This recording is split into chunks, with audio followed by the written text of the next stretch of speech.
High সবাইকে, আজকে তোমাদের সাথে একটা রেসিপি শেয়ার করব। আজকে হচ্ছে লোটে মাছের রেসিপি শেয়ার করব।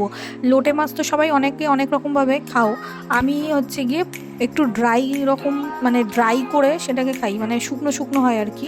তো এখানে 1 কিলো লোটে মাছ নিয়ে নিয়েছি, পেঁয়াজ কুচি, টমেটো কুচি আর আদা রসুন পেস্ট করে নিয়েছি। এখানে গোটা জিরে আর তেজপাতা ফোড়ন দিয়ে একটু গরম হতে দিয়েছি।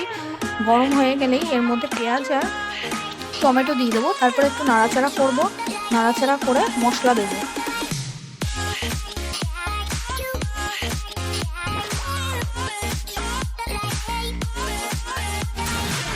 পেঁয়াজটা বা একটু ভাজা ভাজা হয়ে গেলে এর মধ্যে একটু নুন চিনি মিষ্টি সব দিয়ে হলুদ দিয়ে তার মধ্যে ওই পেস্ট করা মশলাটা দিয়ে দেবো, মানে আদা রসুন জিরে লঙ্কা যে পেস্ট করে রেখেছিলাম ওটা দিয়ে একটু নাড়াচাড়া করে ওর মধ্যে মাছগুলো দিয়ে কষাবো ভালোভাবে।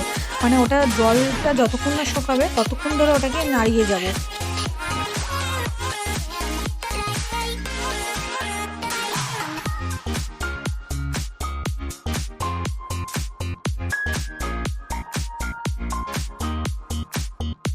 এবার আমি এর মধ্যে মাছগুলো দিয়ে দেবো।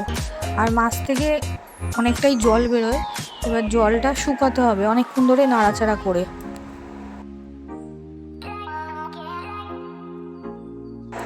দেখো মাছগুলোর থেকে কি পরিমাণে জল বেরিয়েছে, মানে মাছগুলো গলে যাচ্ছে আর কি, আর ওই জলটা ছাড়ছে। তো এইটাকে ভালোভাবে নেড়ে চেড়ে অনেকক্ষণ ধরে শুকাতে হবে, একটু টাইম লাগবে। আমার রান্না প্রায় শেষের দিকে, মাছটে দেখো জলটা একদম টেনে গেছে, শুকনো হয়ে গেছে। এর মধ্যে আমি দিয়েছি গরম মশলা আর ঘি। ঘি আর গরম মশলা দিয়ে নেড়ে চেড়ে আমি এটাকে নামিয়ে ফেলবো। এটা পুরো রেডি হয়ে গেছে, দেখো পুরো শুকিয়ে গেছে, একটুও জল নেই, তেল ছেড়ে গেছে, মানে এতটাই শুকিয়েছি পুরো তেলটা দেখা যাচ্ছে। তো এই রান্নাটা আজকে এখানেই শেষ করলাম। তোমাদের যদি ভিডিওটা ভালো লাগে লাইক করবে, কমেন্ট করবে, শেয়ার করবে আর আমাকে একটা ফলো করে দেবে। তো টাটা।